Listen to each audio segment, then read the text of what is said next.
All right, let's go ahead and get started. So let's start by setting our motivation. So take a moment to reflect on the thoughts, the interest that brought you here this evening.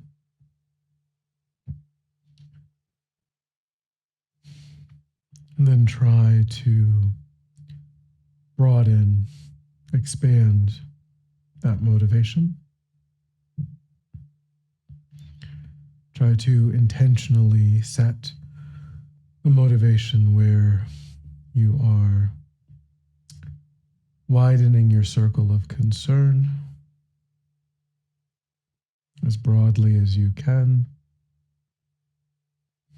And think that the purpose of your time is to find ideas and tools that can be used to increase your ability to benefit sentient beings.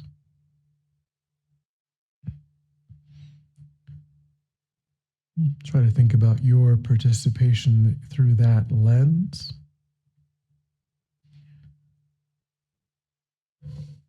Trying to include the greatest number of sentient beings that you can.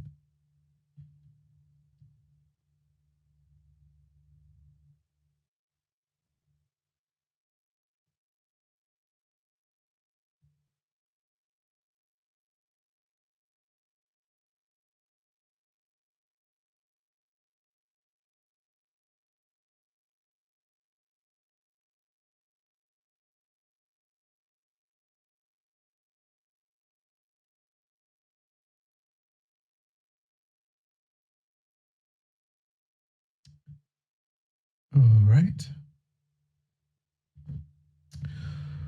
So before we move on, as I do, were there any for people who were here last week? I don't know if everybody was here last week. We are at the end of our series. For this particular series, we do this every other month, this series. But anyone who was here, did they have a question about what we covered?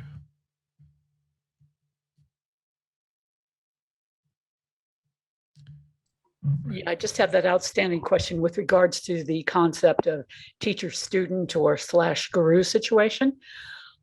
So I think you're going to talk more about that anyway today. Am I correct? Yeah, yes, and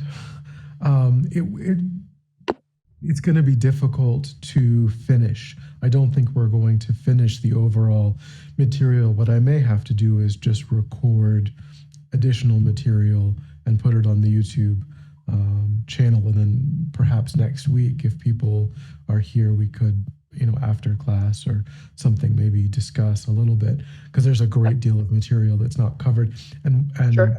that's relevant in the sense that particular topic is just an extraordinarily complex topic. There is a whole module in Discovering Buddhism on properly relating to the spiritual guide. We do have a version of that on the YouTube channel, so you can look for that. We did that just this past year. That will give you a lot more detail. Of course, if you have a specific question, we can look at that.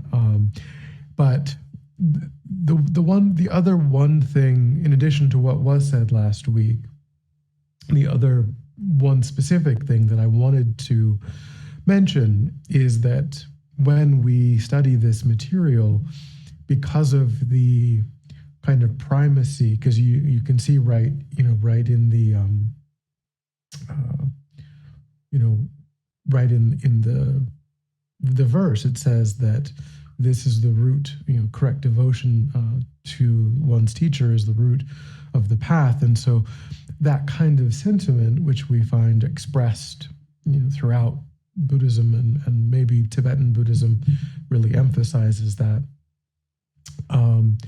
can give a person, particularly a newer student, sort of the impression that, if I don't have some sort of special, relationship with someone who's extraordinarily accomplished, and they live right next to me, and I can go over to their house, 3 or 4 times a week, then everything is lost.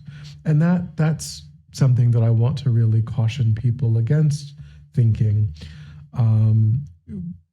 because very few, in the West, it's quite difficult to have the kind of relationship that is espoused in historical Buddhism, when there were, gurus in every, temples in every town, and, a whole culture devoted to the raising of teachers and so on.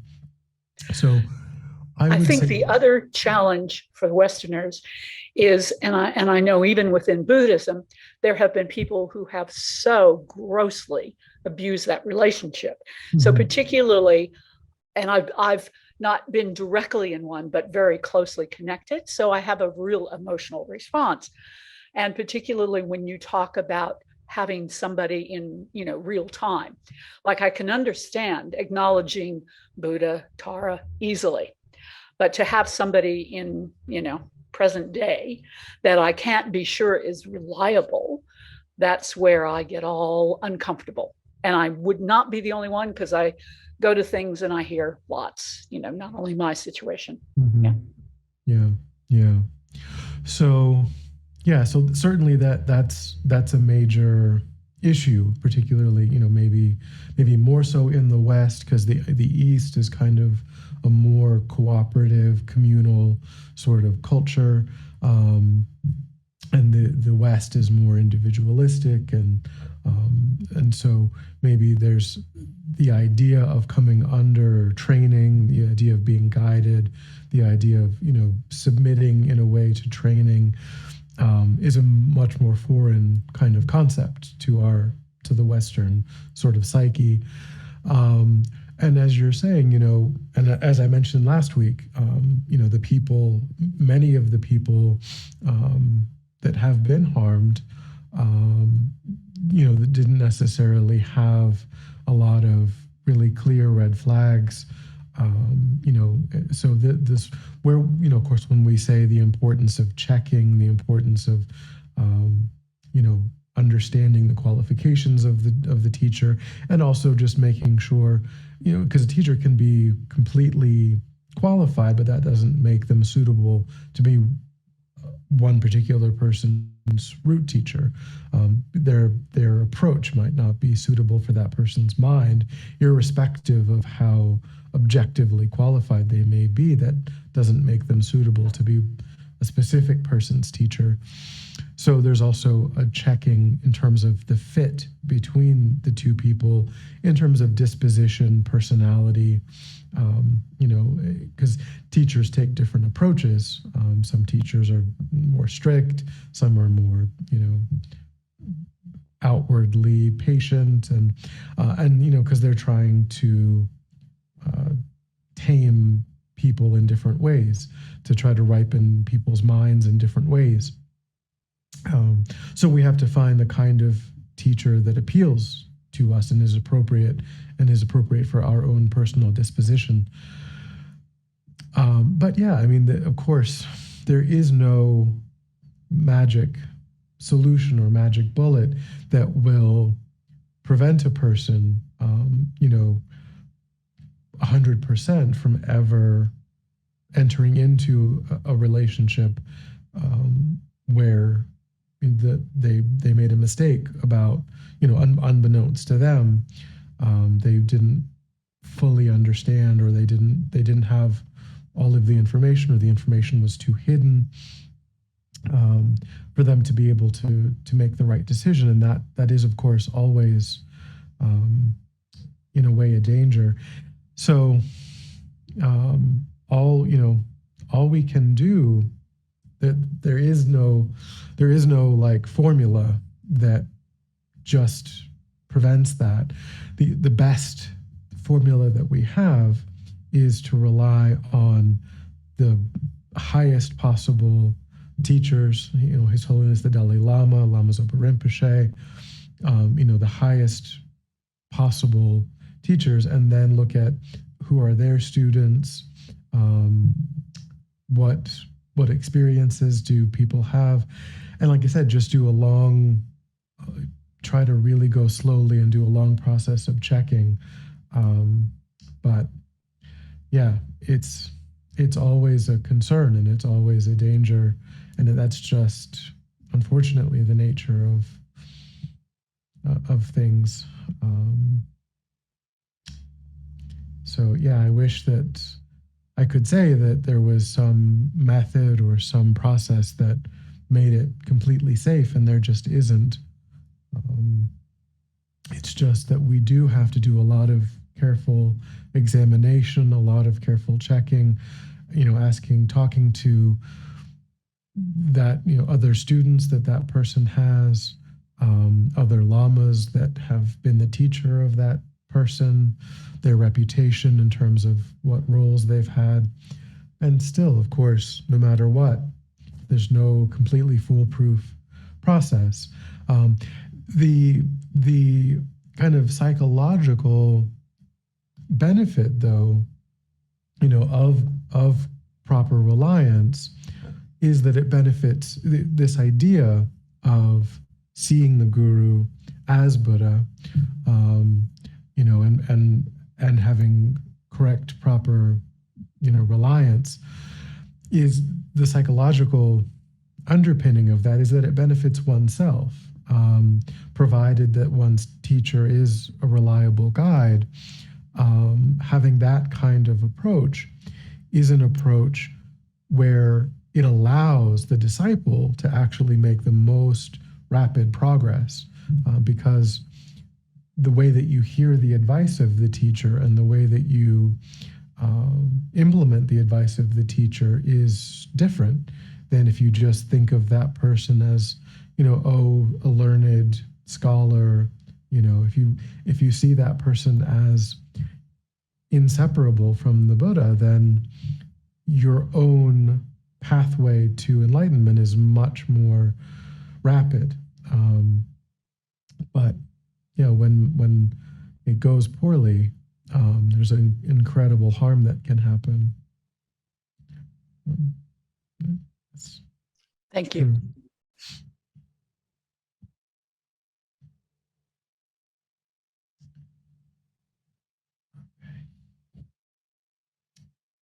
Okay, so in a way, this next slide is sort of philosophically the beginning of the lamrim, in a way, because we said that proper reliance kind of is the foundation of the lamrim, and then in terms of philosophically the actual and training in proper reliance, of course, is part of the lamrim, but in terms of kind of the philosophy as it relates to reality, the philosophy as it relates to the way things are, this is kind of the beginning of that, where this idea of the precious human rebirth is introduced, the freedoms and the endowments of a precious human rebirth.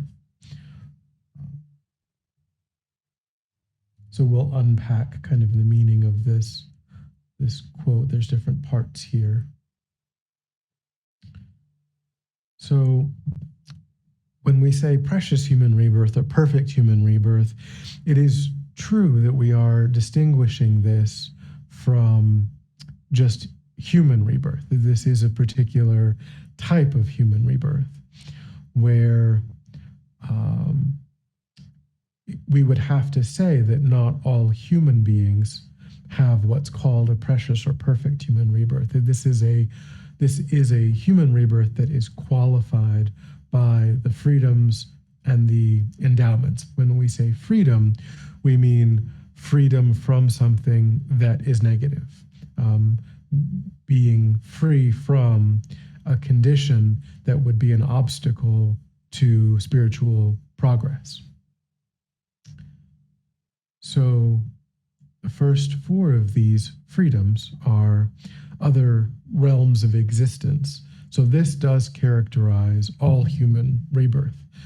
All human beings are, by definition, not presently experiencing a rebirth in the hell realm, the spirit realm, the animal realm, or the celestial realm. Celestial is the word that I'm using to refer to the upper realm in the desire realm, or even the form or formless realms.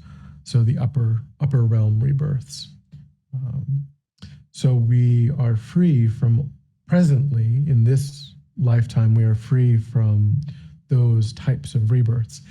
And that's beneficial for two different reasons. The lower realms prevent practice because the suffering in the lower realms is too great to actually practice.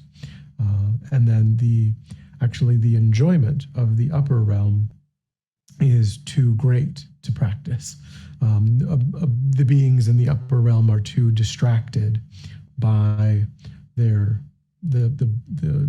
general enjoyments that can occur in those realms, and they see no reason to practice. They don't have overt suffering.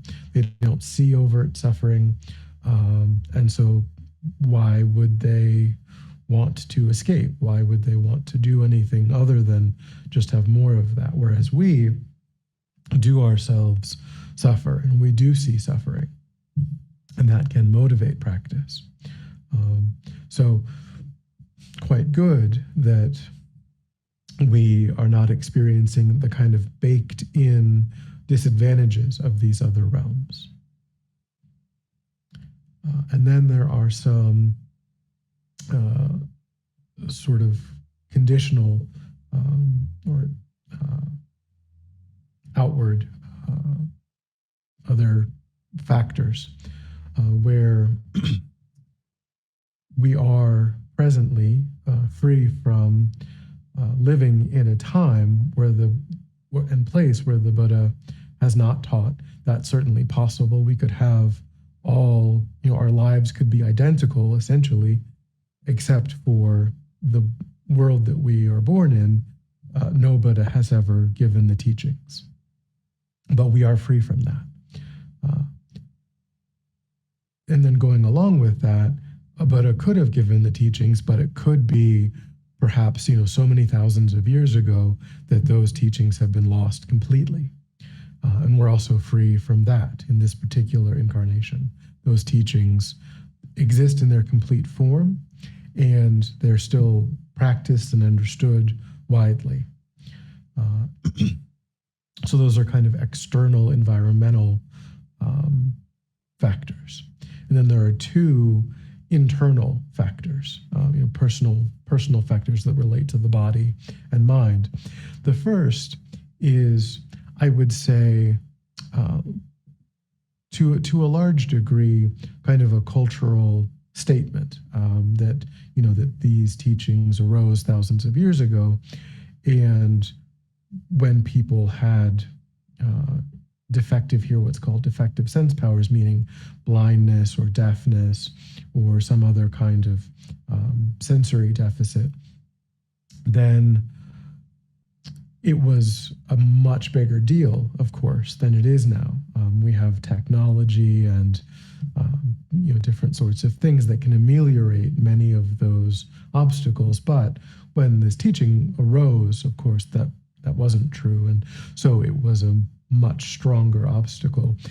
You could say perhaps that not being able to get imprints, karmic imprints through the eyes and the ears, that there's some impact to that in terms of mantra recitation, in terms of certain practices. Perhaps there's still some impact, but I do think that a lot of this has been ameliorated by technology in more modern times. And then wrong views is that's something that's a little bit more interesting in the sense that wrong views is kind of a broad category. And we kind of have to think, well, do I have wrong views or not? So because this assumes that a perfect or precious human rebirth is a person that's characterized by being free from wrong views. But a wrong view could be something like, not just completely denying even the possibility of past and future lives or karma or enlightenment. It isn't to say that being skeptical or questioning or not understanding or not being sure is a wrong view, but being kind of dismissive, being close-minded, being kind of unwilling to think about or even approach the subject, or just being totally closed off to the idea. That, from the Buddhist perspective, that's a wrong view. So really clinging very tightly to being certain, having a real certainty that there definitely are no past or future lives, or that karma is definitely not a real thing. That's a wrong view. So it's the tightness, the kind of inflexibility of the mind with regard to these things. So it's not a skeptical or questioning attitude, which is very helpful, but it's a complete closing off of investigating.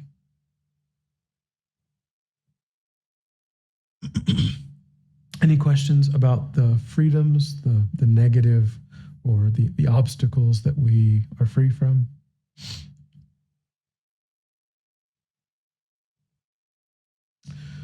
So then we have the endowments, or sometimes translated the richnesses.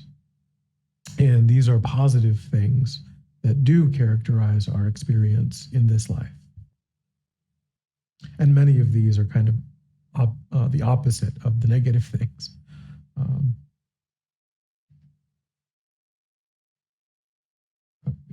Sorry. So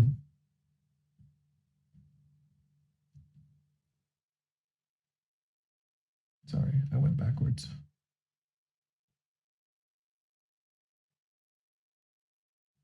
Okay, so the 5 circumstantial endowments.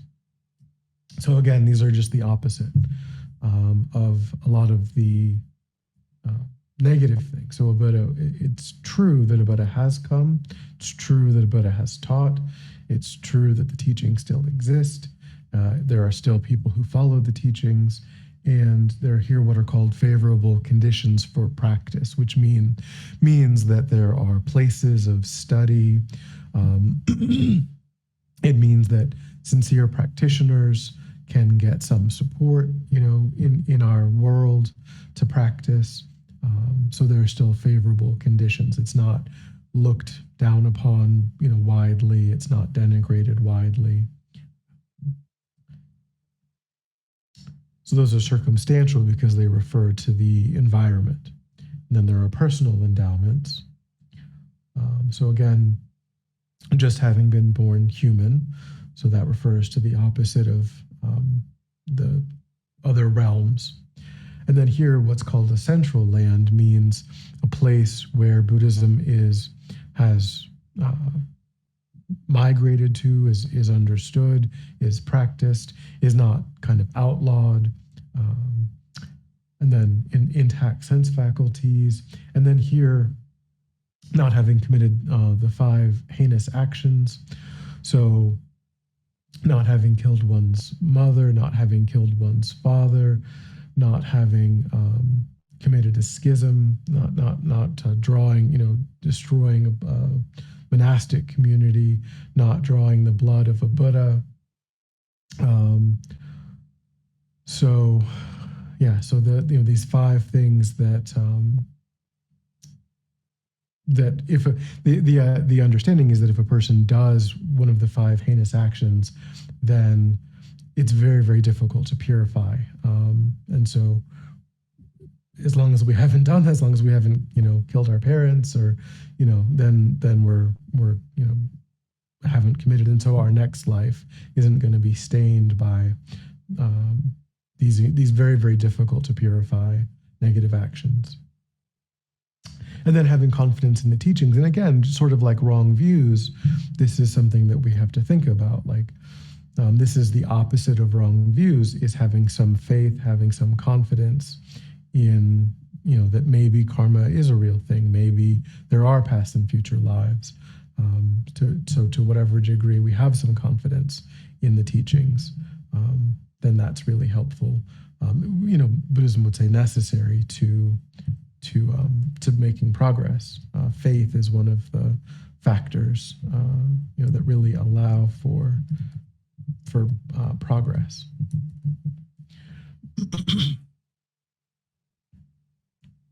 Any thoughts or questions on the endowments?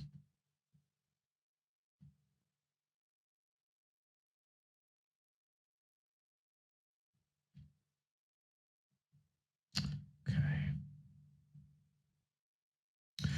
So that's precious human rebirth. And you literally meditate on these freedoms and these richnesses to demonstrate to yourself that you yourself possess a perfect human rebirth, a precious human rebirth. Those two words are quite different in English, but they're used kind of interchangeably in the translation.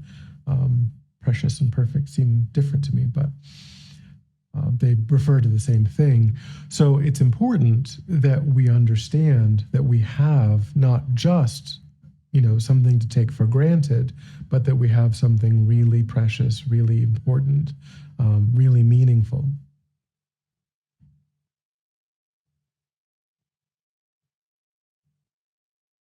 But then, after we do that, comes the next philosophical topic of impermanence and death. So we convince ourselves by meditating and understanding and studying perfect human rebirth that we ourselves are in possession of this thing of incredible value.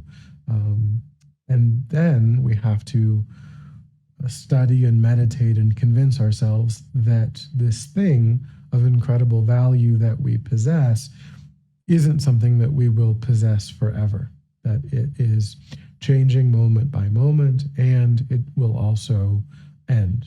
It will end this particular incarnation where the causes and the conditions have come together to give us a perfect human rebirth. Those causes and conditions will cease at death. And perhaps, we can create the causes and the conditions again in the future, but it's not automatic. It's not something that just happens. We have to actually create those causes and those conditions.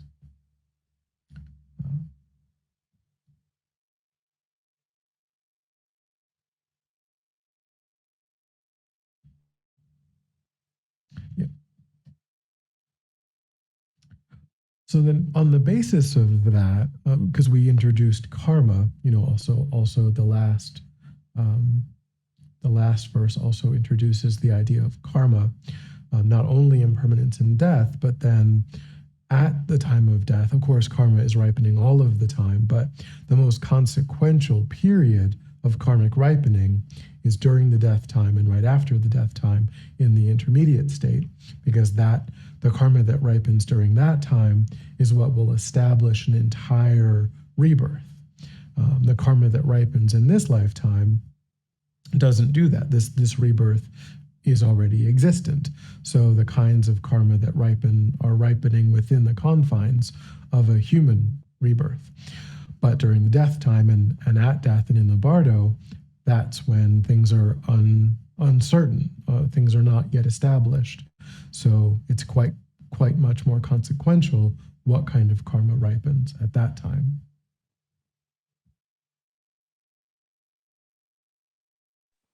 Does black and white mean good and bad, or is it just it's a poetic way of saying constructive and destructive, or positive and negative.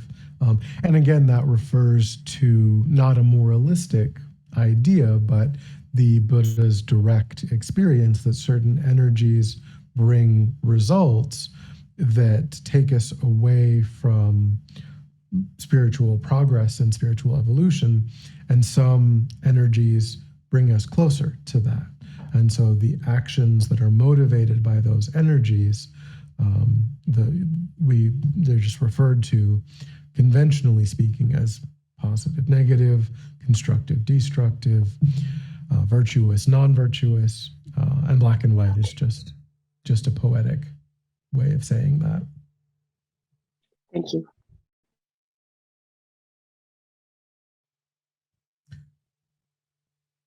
So then when we introduce this idea of karma, the next aspect of what we're trying to do is develop, as it says here, definite conviction in the law of causality, the law of karma.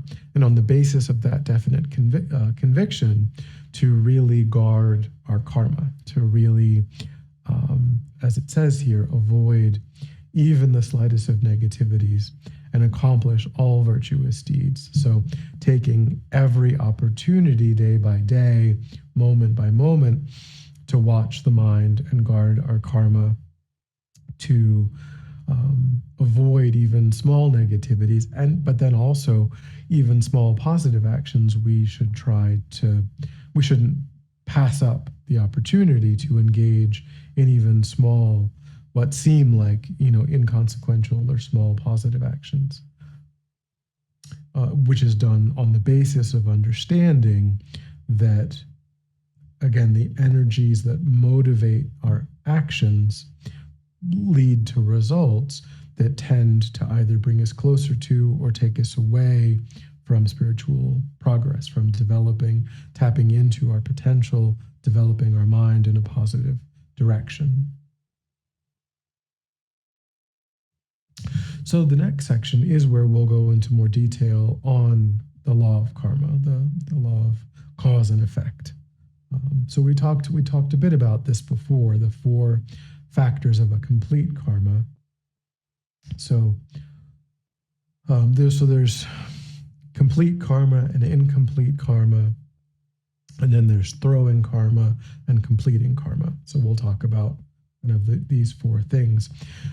A complete karma is more powerful than an incomplete karma. They both exist, they both have power, they both can bring a result, but a complete karma is more powerful than an incomplete karma. The main distinguishing factor between the two is that at the time of death, it's only a complete karma that can ripen, that has the power to ripen as a rebirth.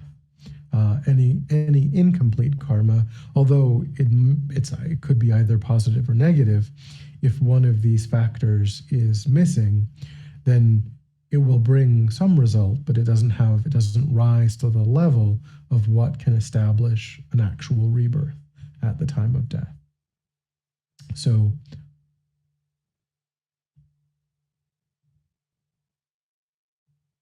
what happened? Oh, that's what happened. Sorry. Yeah, so the first factor is what's called the basis. And here, this is the generally sentient being that we're in relationship to through our action. So, for example, if it's an example of a negative karma, then the basis might be the cockroach that we observe in front of us, that's in our space. And then on the basis of observing, or if it's a positive karma, could be someone that we observe who's in some distress that we want to help. So in either case, there's some sentient being in front of us that we are observing, and they are the basis of our action. On the basis of observing, well, when we observe the basis, when we observe that other sentient being, we develop some intention to act in a certain way. We develop the wish to benefit the person who we think needs help, or we might develop the intention to kill the cockroach that we think is invading our space.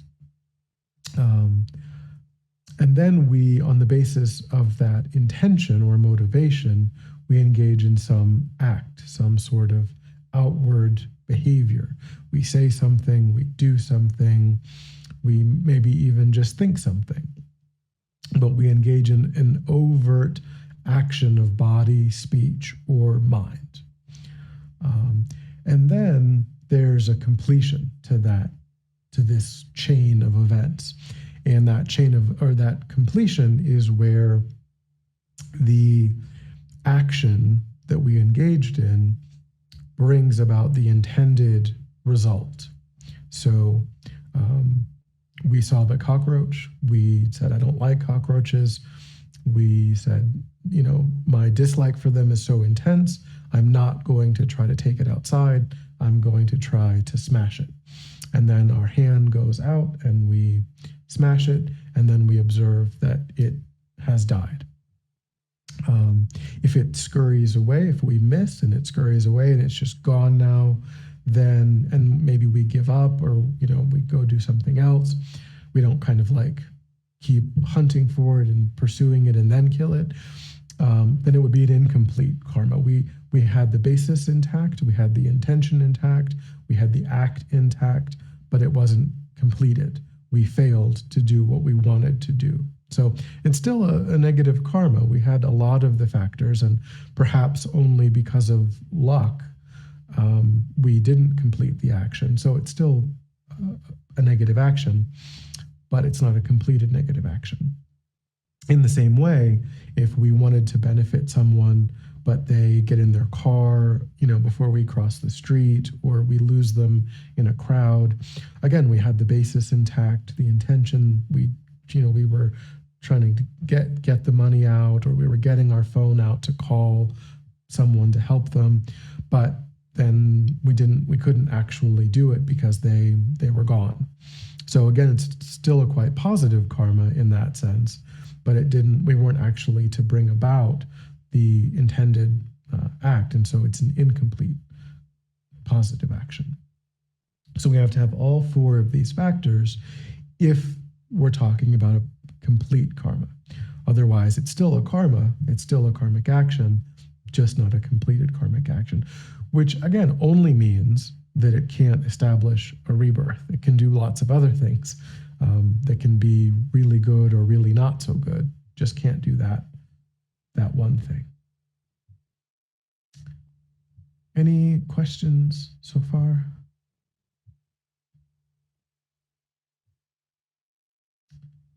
Okay, so then a complete karma, so I said there were kind of four types of karma. A complete karma can be a throwing karma. I mentioned throwing karma. Throwing karma is the kind of karma that ripens at the time of death that establishes a rebirth. That's a throwing karma, because it's literally throwing you into, under the power of that karma, you're kind of thrown into that next incarnation. A incomplete, I always find this a little funny.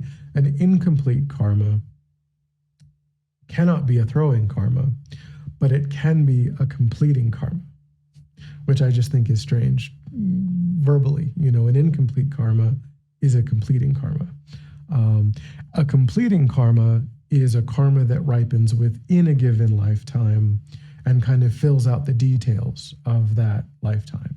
So it can ripen as like resources, or a lack of resources, or a very healthy state, or a more disease state, or all kinds of different completing the things that fill out what happens in a lifetime, in an incarnation. A complete karma can also do that. A complete karma can also fill in the details, can also ripen in that way, but it can ripen as a throwing karma, whereas an incomplete karma can never ripen as a throwing karma. But an incomplete karma can ripen as a completing karma, which is a weird sentence, but is true. Okay. Still any questions? So now we've talked about the ethical teachings previously when we talked about the lay vows, and then I mentioned that the lay vows are lay vows because they are coarser actions where it's reasonable for a person to say, I'll avoid doing this forever. But that there are also subtler karmas that the Buddha talks about, but they're subtler, and so they're not suitable to say, well, I'll never do it. And that's so now we'll talk about the more general ethical guidelines that the Buddha gave. And some of these are found in the 5 lay vows. Some of them are not, some of them are. So these are all things that we've talked about before. So we don't need to go over these again. These are all, not only are they lay vows, but they're also just broadly, even if a person doesn't take lay vows, the Buddha still identifies these as important. Whereas, for example, like if a person takes one-day vows, if a lay person takes one-day vows, like on a holy day, then they take a vow not to eat past noon.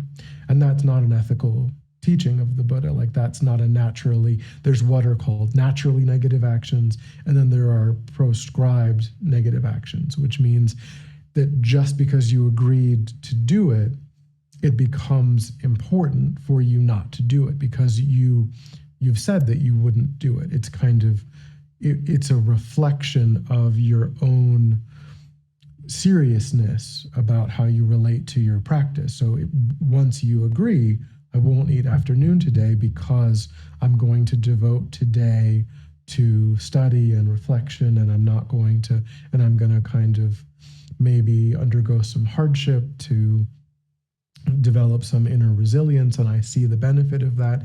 Then if you just completely ignore what you said, and then it becomes a negative action, but only because you voluntarily agreed. Whereas a naturally negative action is just naturally negative regardless of what a person has said or believes. So killing is bad for all humans regardless. It maybe gets worse once you've taken the vow not to kill, and then you also ignore your own vow that you've voluntarily taken.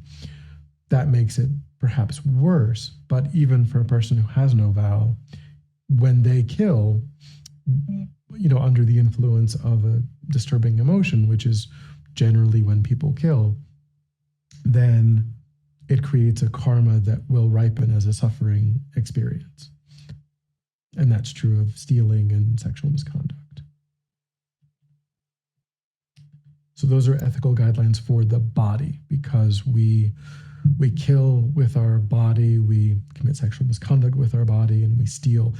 I think, I always kind of say now we might be able to steal with our speech. You might be able to, give commands to a computer that could take money out of someone's account only using your speech. Like that's so here when they mean body in terms of stealing, they mean like literally taking something with your hands, like removing property from someone. That's why it's considered a non-virtue of the body. Maybe it's sort of a little bit different with technology now. Maybe we have to think about it as being different. And at some point, we'll be able to do some of these just with our mind. We'll be able to, think something, and the internet will be able to do something, and it'll change again. But here they say body because they are talking about physically appropriating property. Okay, so then there's ethical guidelines for our speech. And again, we talked about lying, and lying is considered a coarser action that we can abstain from forever. These other 3 are subtler, which the Buddha is saying here we ought to try, we ought to make a genuine effort to avoid these things, but they're not lay vows. So divisive speech, harsh speech, and idle speech. Divisive speech is when we try to break people apart, when we try to sow division or discord between people. So here it doesn't matter if what we're saying is true or not. It doesn't have to be a lie. We can say something that's true, but if our goal is to create disharmony, discord, disagreement, division, then it's divisive speech. And we should, that shouldn't be our motivation. We may say something that a person doesn't want to hear, but our motivation shouldn't be, well, I don't like this other person and I want to separate these people. Our goal should be compassion and taking care of people, and not the goal of just sowing division. Harsh speech, again, is angry speech, is shouting, aggressive, could be, or it could just be any kind of intentional wounding with our speech. Could be said very gently, could be whispered, but if it's meant to push a person's button, to wound them in some way, then it would be harsh speech. And then idle speech, in a technical way, in terms of the historical material, really is to talk about anything that's not related to the teachings.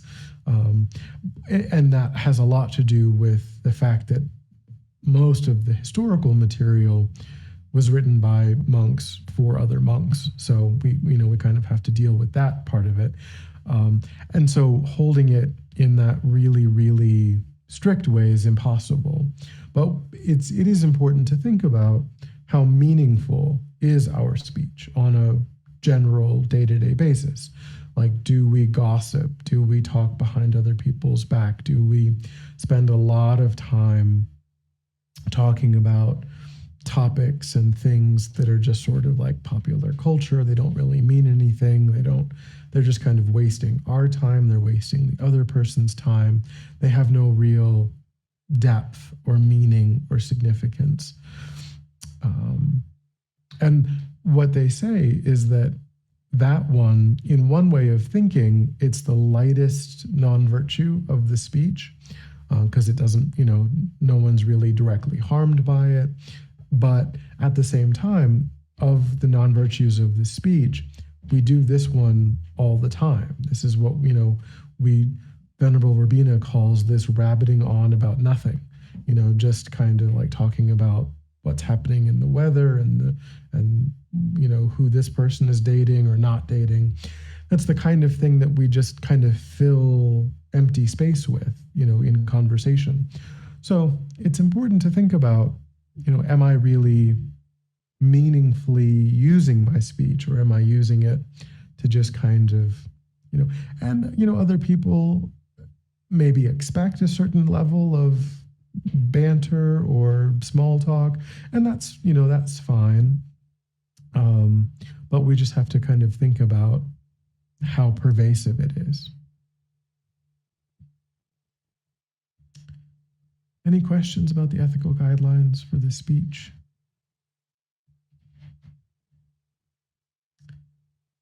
So then, ethical guidelines for the mind, I mentioned that you can create karma. I mentioned the three doors: the body, the speech, and now the mind.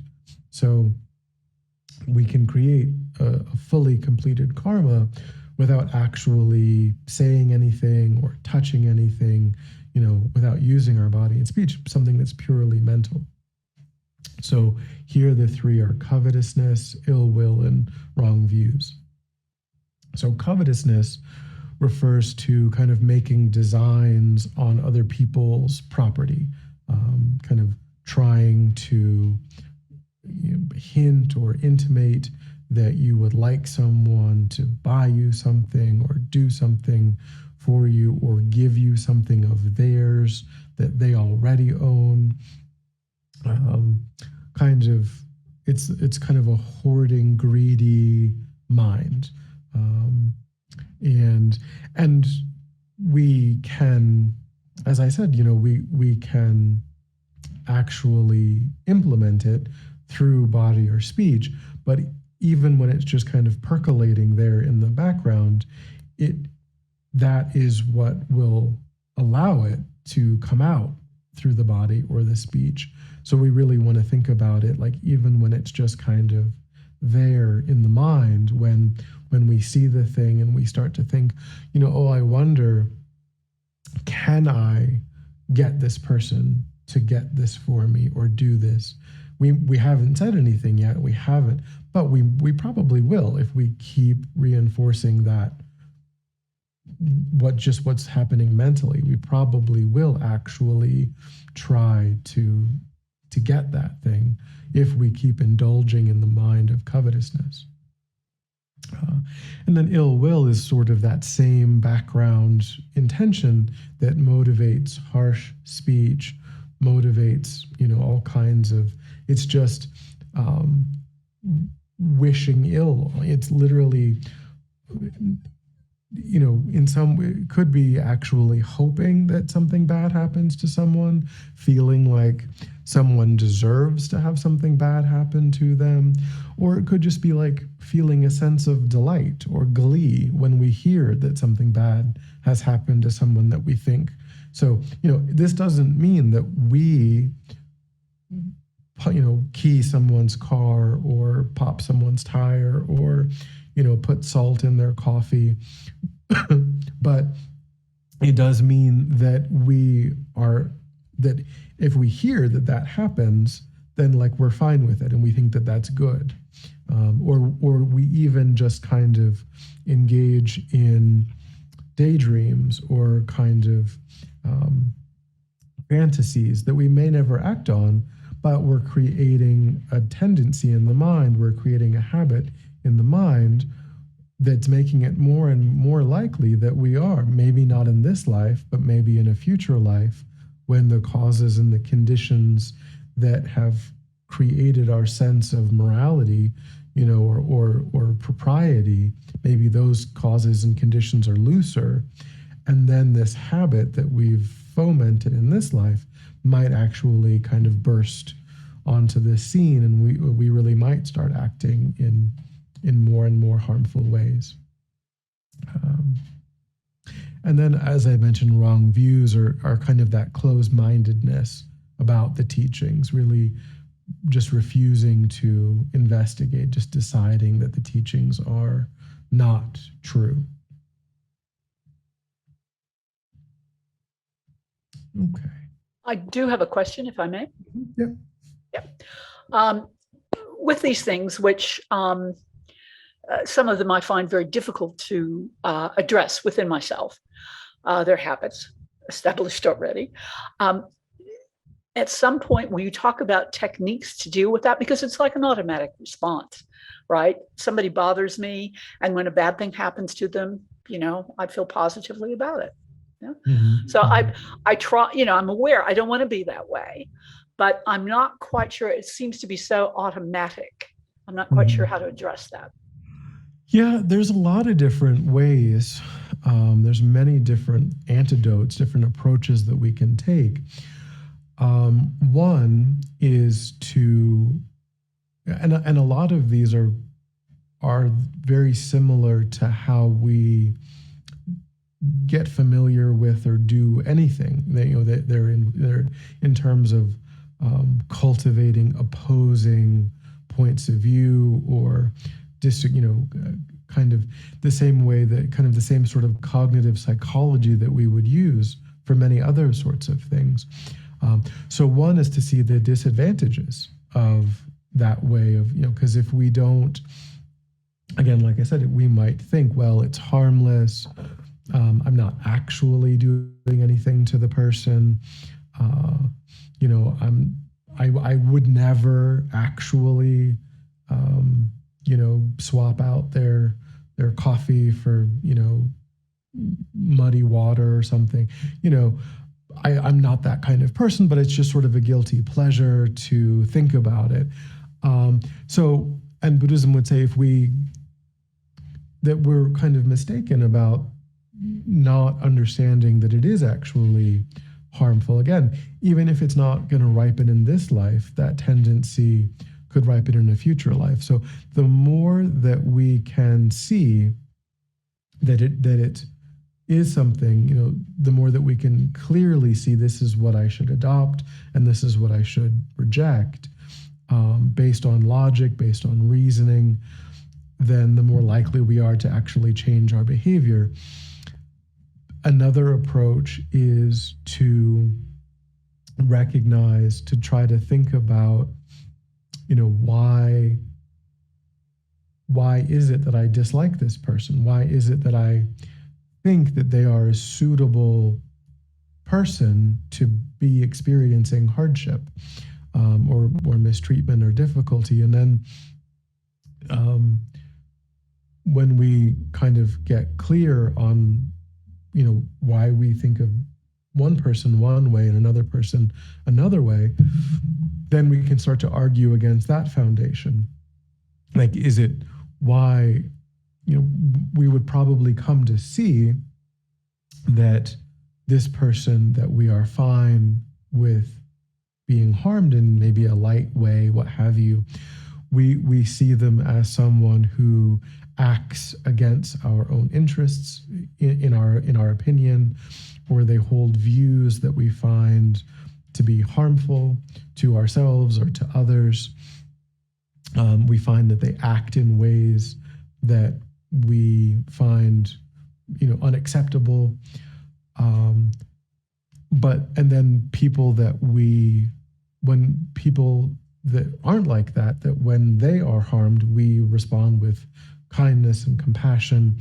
Those are the people who have similar views to us, people who have acted in the past to do things that we find beneficial and useful, people that we think are acting in the world in beneficial ways. And so we can see how these two perspectives come down to a very, very, very, very egocentric view that, if that person has acted against our interests or the interests of our loved ones, then we're more hostile to them. We don't care so much if they act against the interests of just random people that we don't know. But when it's directed at us, we respond very intensely, with a reaction. So there are ways of overcoming that egocentric view by recognizing that it's illogical, by recognizing that it has no valid basis, that the person that we respond spontaneously with kindness toward, and the person that we respond spontaneously with, hostility toward, they're the same in their basic humanity and their basic status as a suffering sentient being. And discriminating against one or the other principally because of their relationship with really one other sentient being on earth, one other sentient being in the whole of reality, is irrational. And so we can try to argue against how silly the egocentric mind is.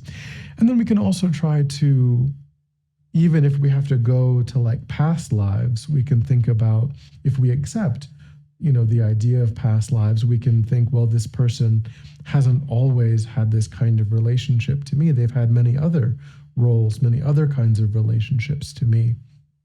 And when they acted kindly toward me, even if I have to go to past lives to find those examples, they were acting from a place of virtue, from a place that is in line with their kind of deeper truth, their more true self.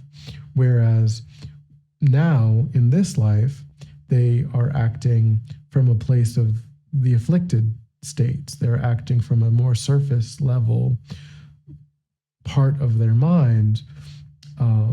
And so it's really the afflicted state that I should be averse to, and not this person who's just sort of temporarily under the influence of this afflicted state.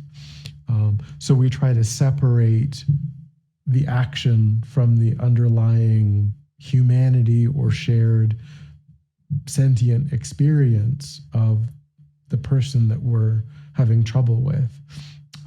And again, trying to recollect those kindnesses will make it more likely that is what will arise in our mind when we see them, when we interact with them, rather than litany of past transgressions that are kind of what is coming up in our mind now. So it's really just a very kind of cognitive psychological approach in that we're trying to replace tendencies and habits that cause us to suffer and motivate us to cause suffering for others with new tendencies and new habits, new ways of framing things, new ways of, instead of thinking that because this person did 10 things to me in this life, and therefore they are intrinsically a terrible person who deserves all kinds of, terrible things, we can think of all of the millions and billions of kind things that they've done over countless previous lives. Those are both true. Both of those things are true. Conventionally speaking, they acted in these 10, unpleasant ways. It's also true that they've, over countless past lives, they've acted in beneficial ways billions of times. And which one is better to which one does it even just logically make more sense to ascribe to that person? Which one is more true? Which one should I just logically bring to mind more often?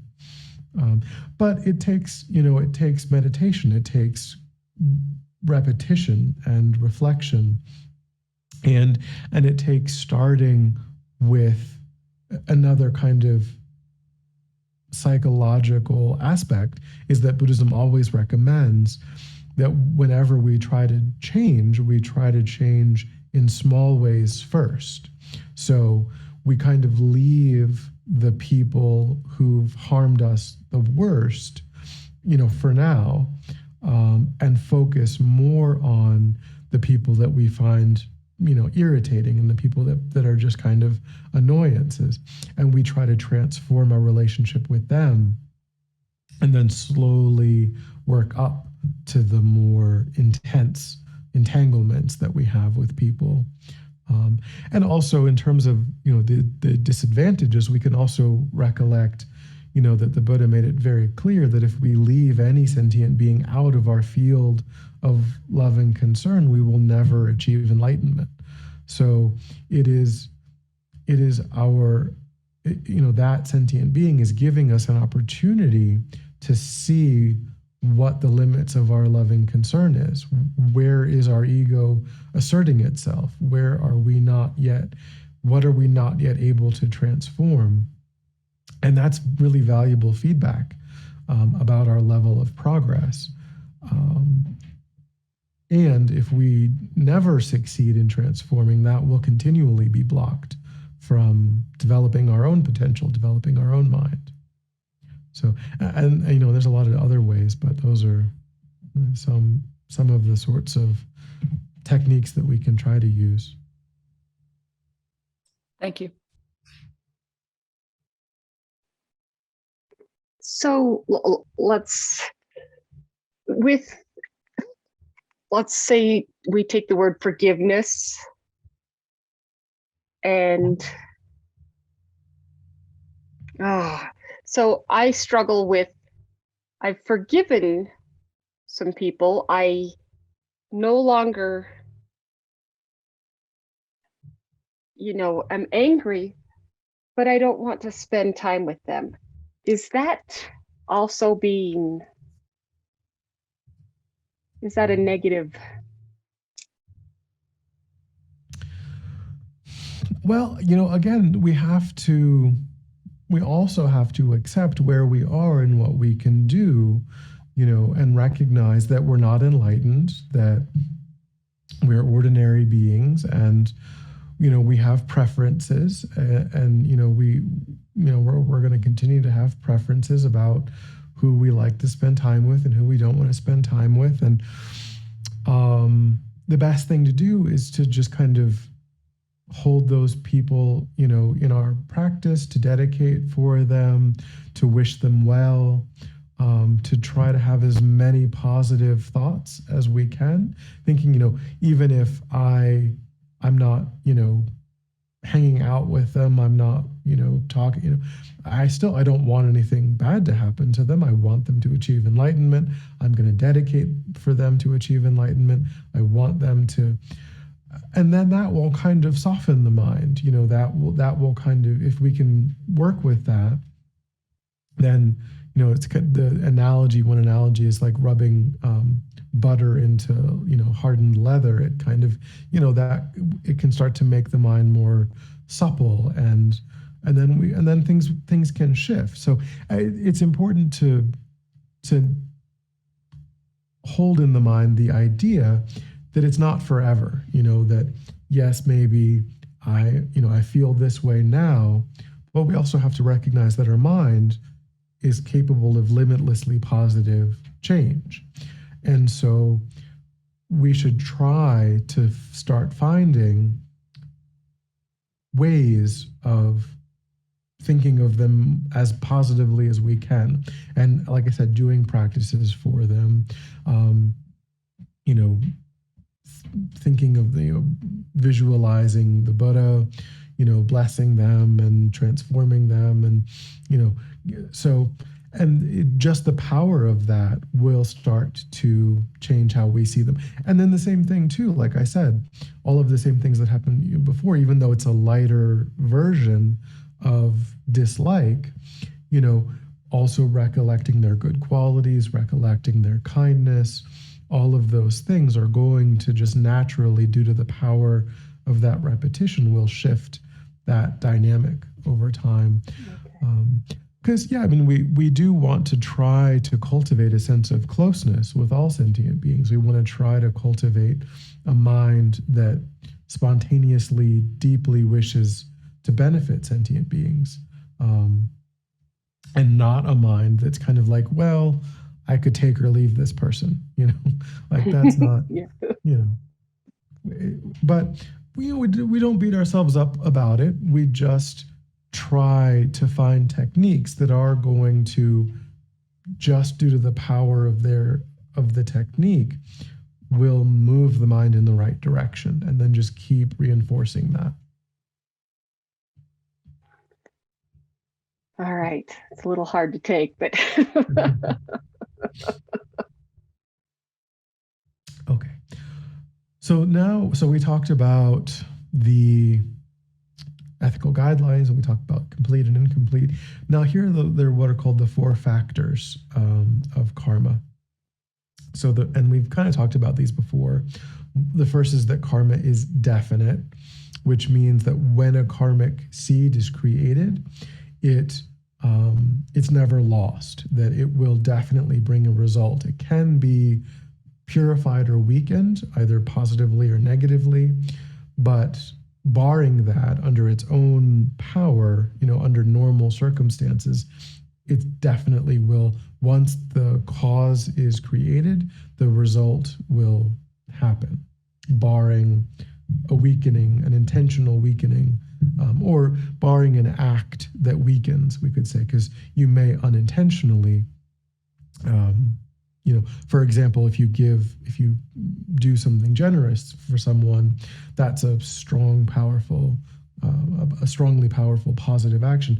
But then you might think, oh, I wish I hadn't done that, because now I don't have this money to buy, this thing that I want, this new device or this new whatever, because I gave my money to this person who needed it.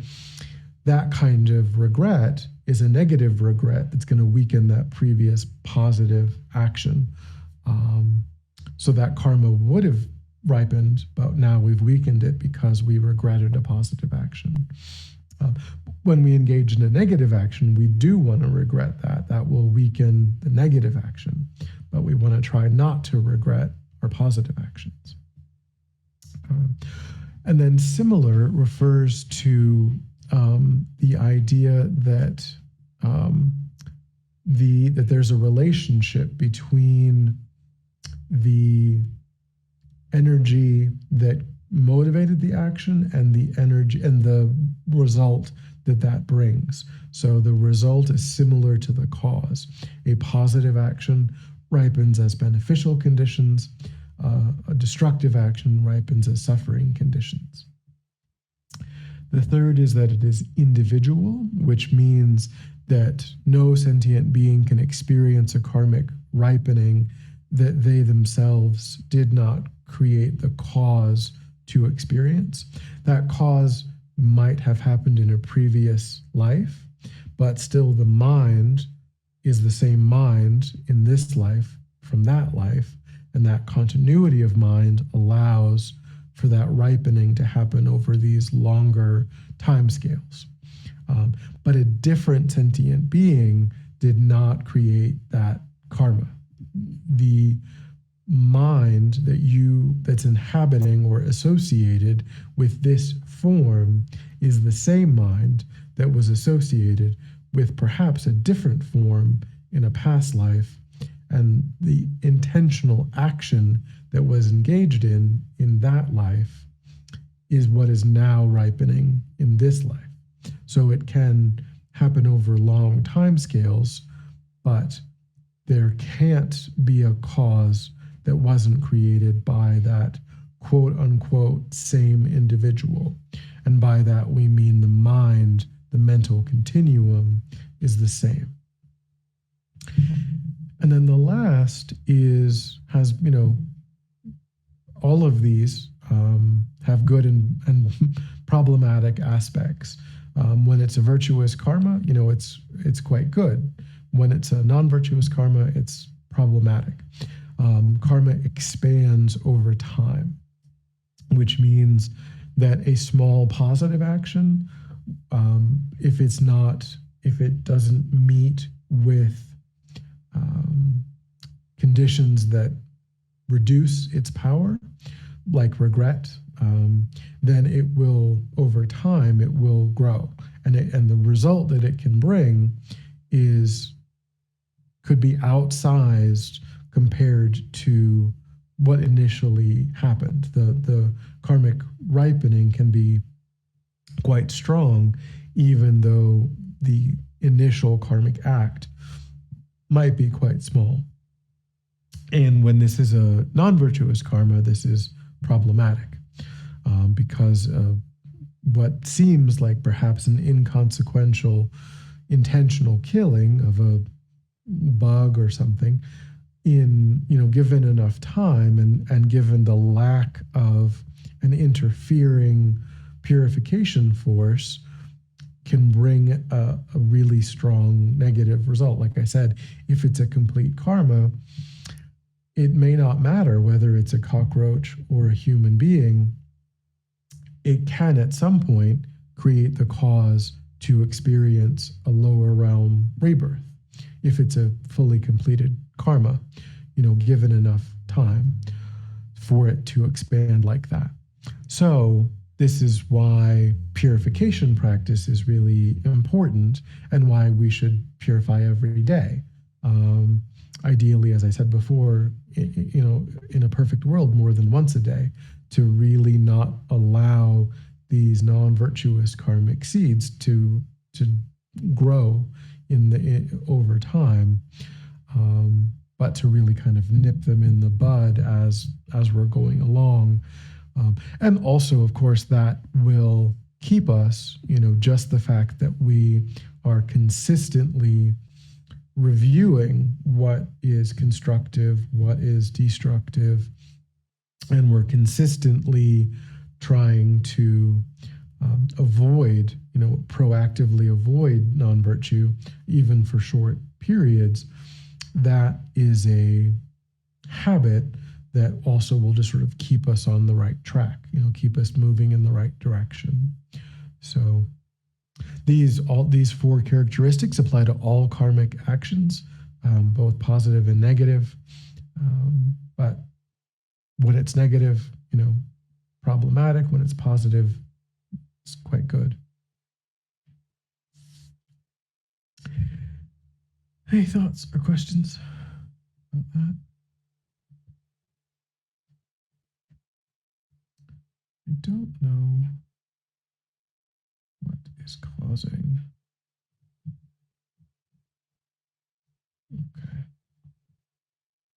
Okay, so that's sort of the overview on karma.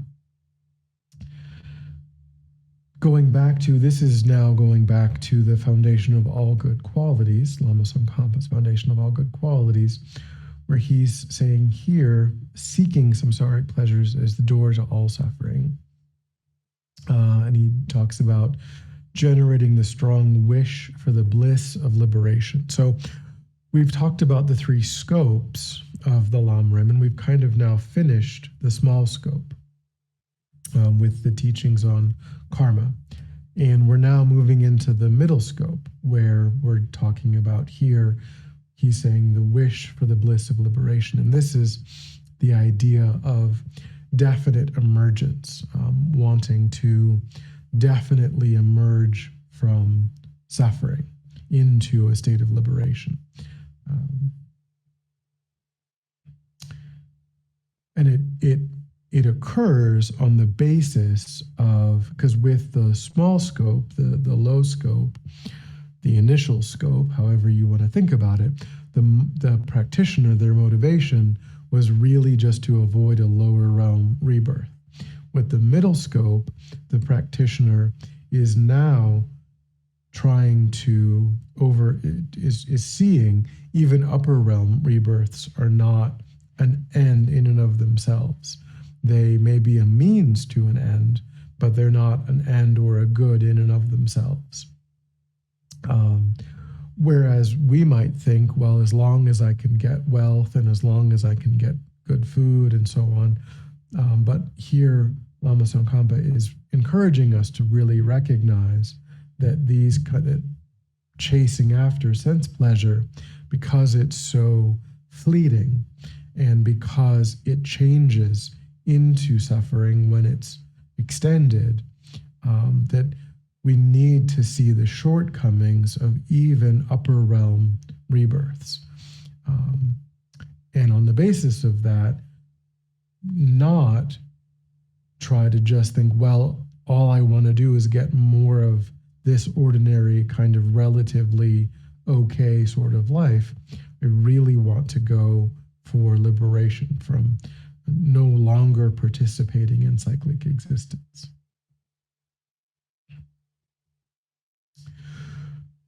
So then, on the basis of that, on the basis of seeing the shortcomings of even the upper realm and really longing for liberation, then we really see the importance of living in a constrained, here pratimoksha vows, the individual liberation vows, the vows of, the lay vows, the vows of a monk or nun, the vows that when a person internalizes them and lives from them and really embodies them, will keep a person safe, will help us to navigate our lives in a skillful way.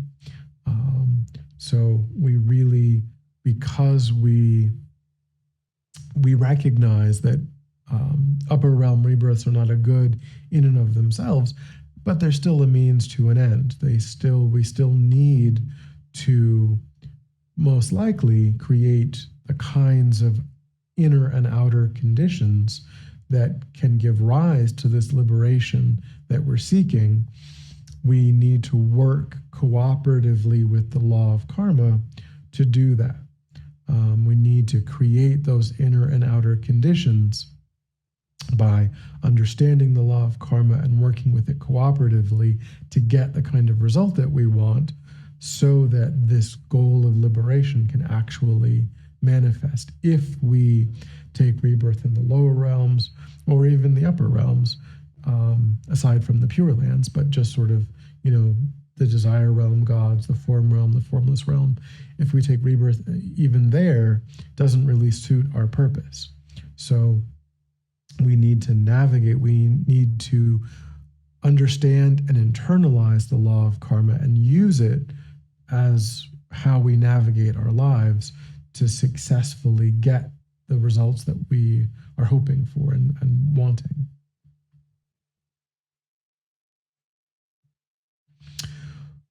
So that's the essence of the middle scope, is that idea of wishing to definitely emerge from cyclic existence by clearly apprehending that it's not, Lama Tsongkhapa says, it's not a pleasure grove. It's not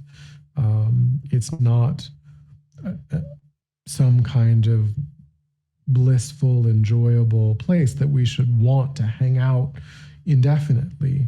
It's full of dangers and disadvantages.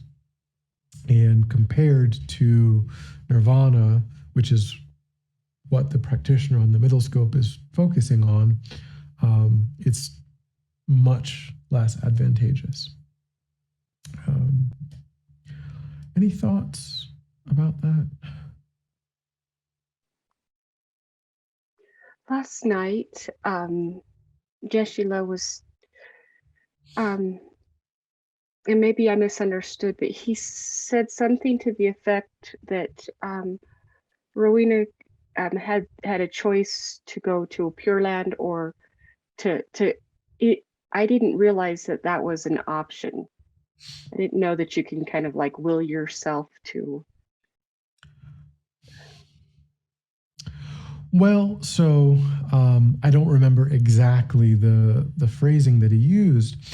I think that there's a way of talking about people auspiciously. I mean, so there's different. Of course, he knows Rowena. He's worked with her for decades, and or at least a long time, and so he has more insight than in terms of the Pure Lands.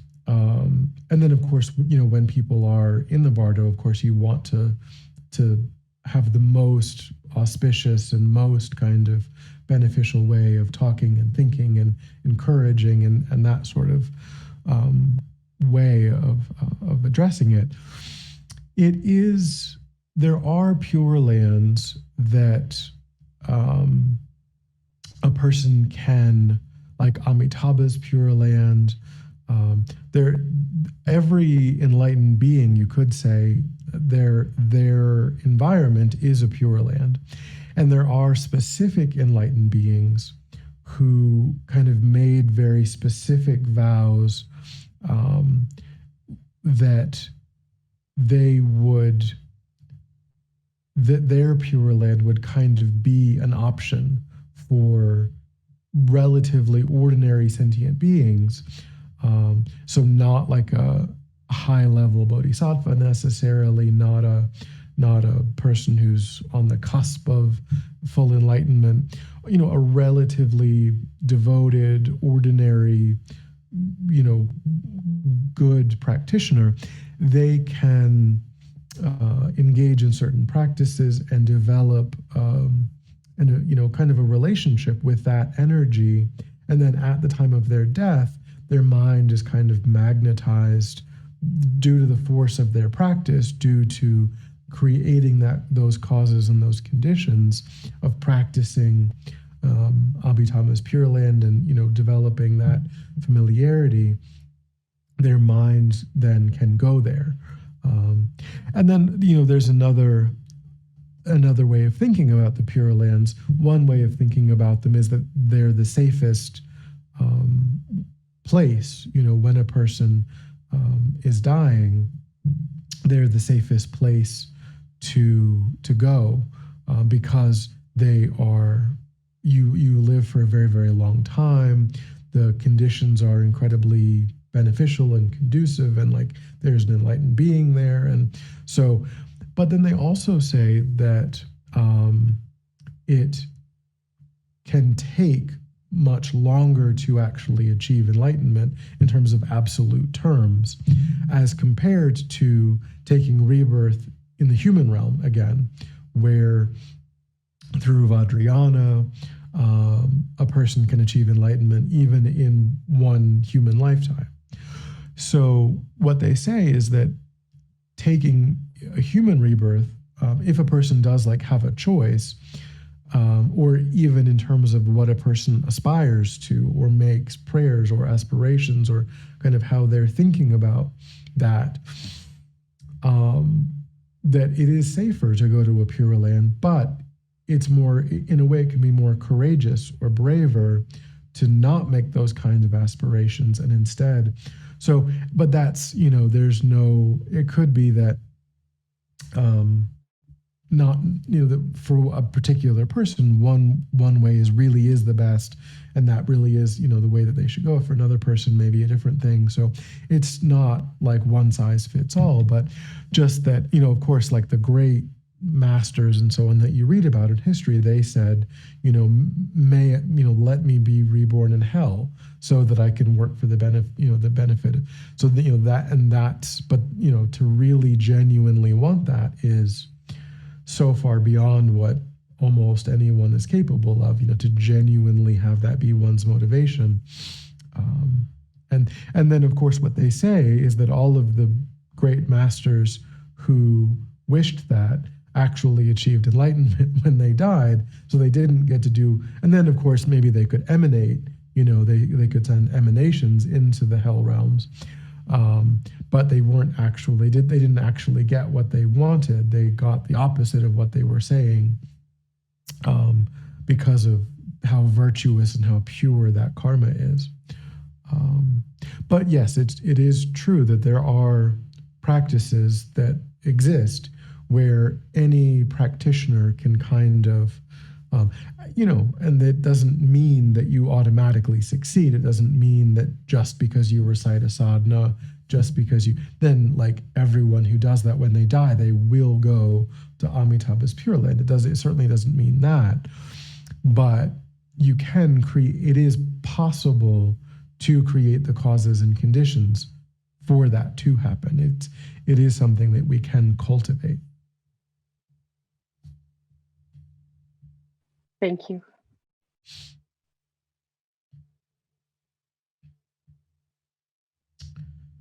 Yeah, so we will, like I said, I'll have to record another class,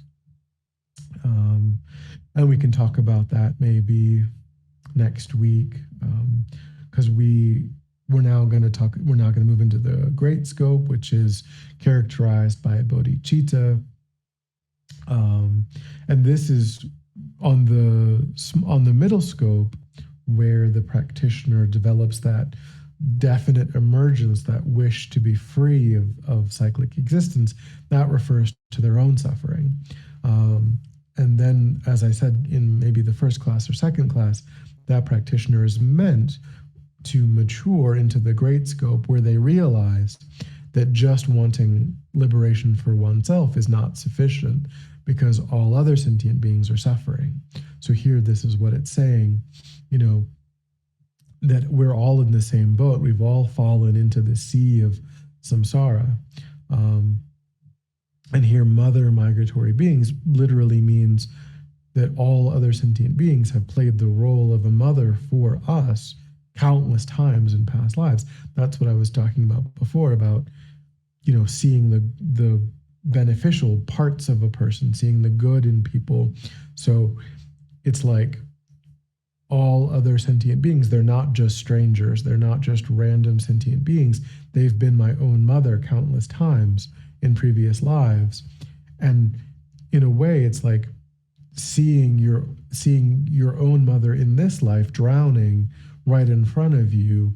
Of course you would do something. Of course you would take on the responsibility of trying to do something about that. So yeah, that's what we principally, that and the nature of reality for a Mahayana practitioner. The nature of reality is also what we focus on more so in the great scope.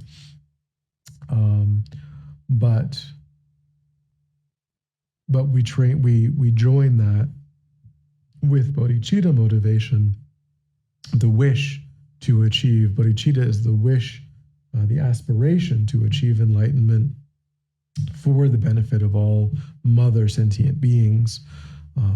wanting to free all sentient beings from suffering, not just being satisfied with wanting to be free from suffering for oneself, really wanting to extend that, recognizing that there's no difference between oneself and others. And so I need to work for the benefit of all and not just oneself, not just my own happiness, my own liberation.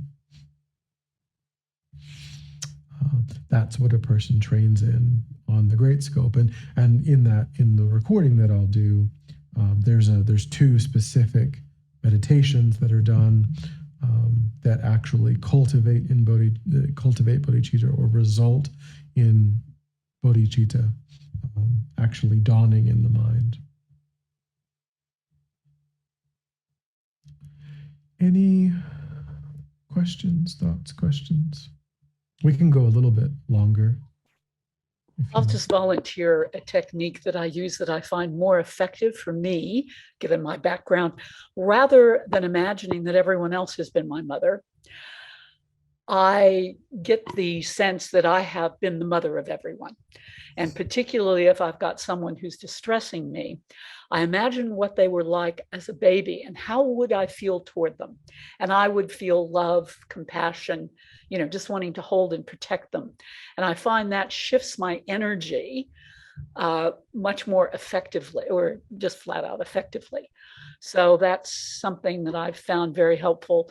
That, and also when I see somebody behaving in a manner that I don't approve of, I sort of go back and think, this is a very distressed person.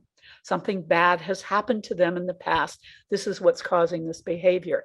This is not, they are, in fact, they do have Buddha nature. And I've got to go back to that. There is a divine essence in there.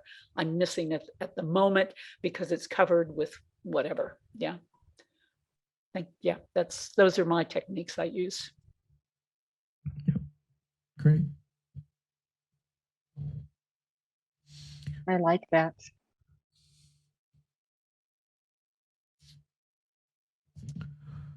All right. So we will, and Meditation 101 starts next week. And like I said, we can spend some time after talking about, and maybe on email or other things, we can talk about the material that we've not been able to cover. I've only ever done this as a 5-week class. Doing it as a 4-week class is really challenging. So let's just dedicate then. So we recollect our virtuous motivation.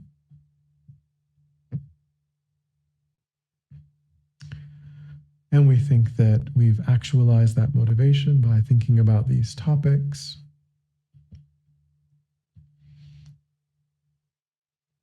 And that contemplating these topics in that way has created positive energy in the mind. Find the process of finding tools and techniques to be of greater benefit to others naturally creates positive energy in the mind.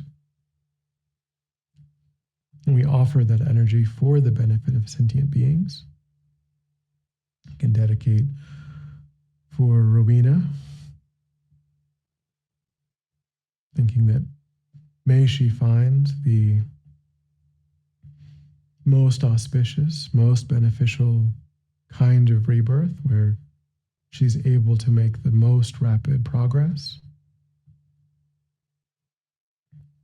And dedicate for all of the beings in the intermediate state,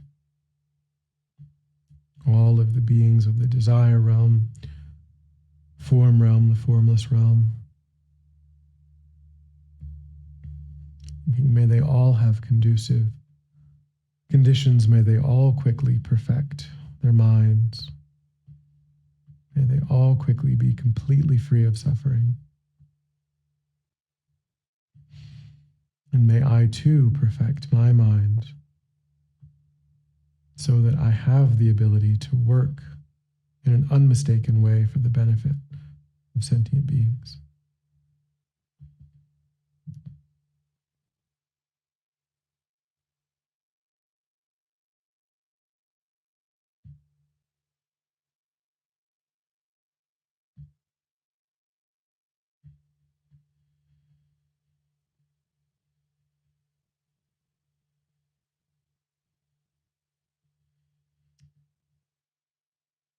right. Well, thanks for coming.